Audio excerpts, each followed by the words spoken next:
BNP রাষ্ট্র ক্ষমতায় গেলে বিএনপির সামনে আসলে বড় চ্যালেঞ্জ কি? মানুষের মধ্যে আস্থা ফিরিয়ে আনা, যে দেশটাকে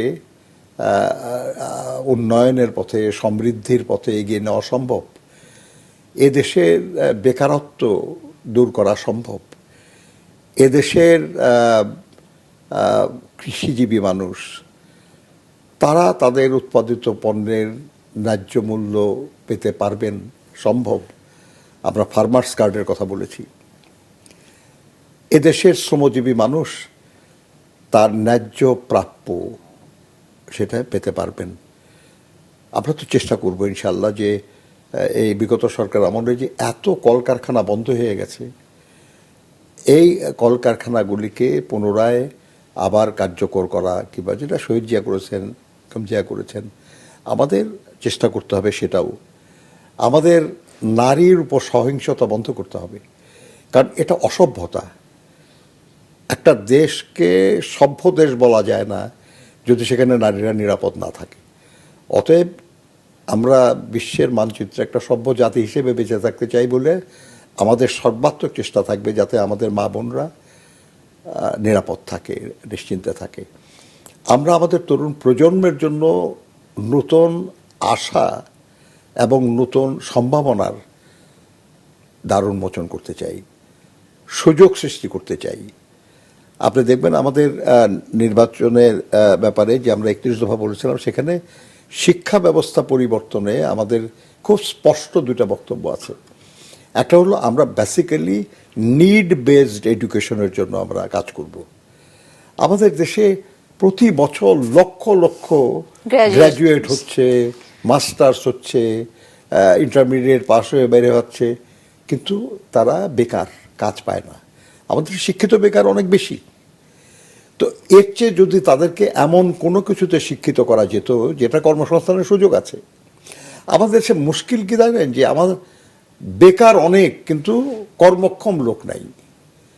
আপনি একটা গার্মেন্টস ফ্যাক্টরির সামনেও আপনি দেখবেন লম্বা চাকরির বিজ্ঞপ্তি, কিন্তু ওই কাজটা করার লোক পাওয়া যায় না, অথচ হাজার হাজার বেকার মানুষ আছে।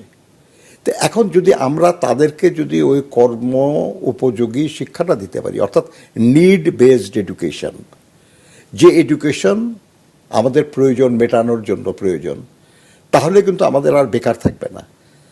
আর এই যে কর্মক্ষমতা সম্পন্ন মানুষগুলি, তারা কাজ পাওয়া মানে হলো দেশের উৎপাদনশীলতা বাড়া।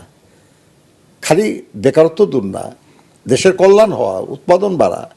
তো এই কাজটা আমরা করতে চাই। আর একটা হলো যে যারা অধিকতর শার্প, একটু ইন্টেলিজেন্ট, যারা মানে আরও বেশি লেখাপড়া করতে চায়, যাদের আগ্রহ আছে, তাদের জন্য নলেজ বেসড এডুকেশন। অর্থাৎ তারা শুধু লেখাপড়া করবে না, তারা গবেষণা করবে, তারা তথ্য প্রযুক্তি ইত্যাদিতে নিজেদেরকে মানে স্পেশালিস্ট করবে, এবং তারা এমন সব কাজ করতে পারবে যে কাজ আমাদের দেশের উন্নয়নের জন্য, আমাদের দেশের প্রগতির জন্য দরকার। তারা এমন কাজ করবে যে কাজের ফলে আর অনেক নতুন কর্মসংস্থান তৈরি হবে, যেখানে ওই যে নিড বেস যেটা, সেটা আমাদের ওই লোকরা সেখানে যাবে।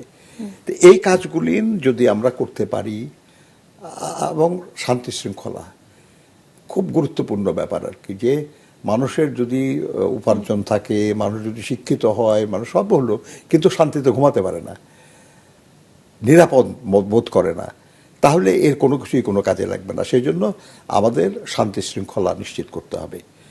এইগুলোর সব চিন্তা আমাদের মাথায় আছে। আমরা আশা করি যে আল্লাহ যদি আমাদের সুযোগ দেন, তাহলে তারেক রহমান সাহেবের এটি তো আবার মানে নতুন প্রজন্মেরই প্রতিনিধি। কাজেই আমাদের যে চিন্তাভাবনা যাই আছে, আমাদের রাজনৈতিক বিশ্বাস যা আছে, তার সঙ্গে তার যে তারুণ্যের দীপ্তি, এটা যুক্ত হয়ে আমরা একটা এমন কিছু করতে চাই যাতে দেশের মানুষ, অনেকেই রাজনীতি সম্পর্কে হতাশ, অনেকেই দেশের ভবিষ্যৎ নিয়ে হতাশ, আমরা তাদের হতাশাটা দূর করতে চাই।